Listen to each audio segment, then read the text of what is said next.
जैसे जैसे तलाशी पूरे घर की करते गए तो बब्बों का, मेरी बेटी का, मेरी बेगम का, हम 6 भाई हैं, उनके बच्चों के, और मेरी वालदा भी इंतकाल हुआ है। उनके पास भी काफ़ी जेवर था, चूड़ियाँ थी उनकी, वो सब उन्होंने एक बैग के अंदर भर ली। मेरे सर आप तो तलाशी ने अपनी इंक्वायरी करी, ये जेवर ये नकदी आप क्यों लेके आ रहे हैं? तो उन्होंने जो पूरे घर को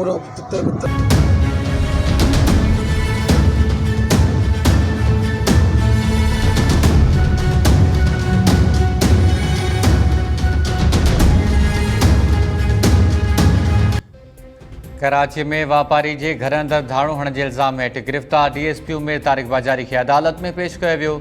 वाक़े जो डीएसपी समेत 15 ॼणनि ख़िलाफ़ पीराबाद थाणे ते केस भी दाख़िल।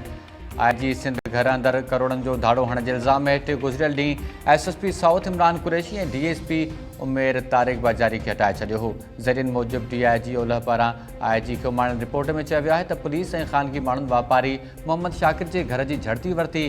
का बि गैर क़ानूनी शइ हथ न अचण खां पोइ घर में फुल लुट कई वई। वापारी शाकिर जे घर मां 80 तोला सोन ऐं 2 करोड़ रुपया फुर कया विया।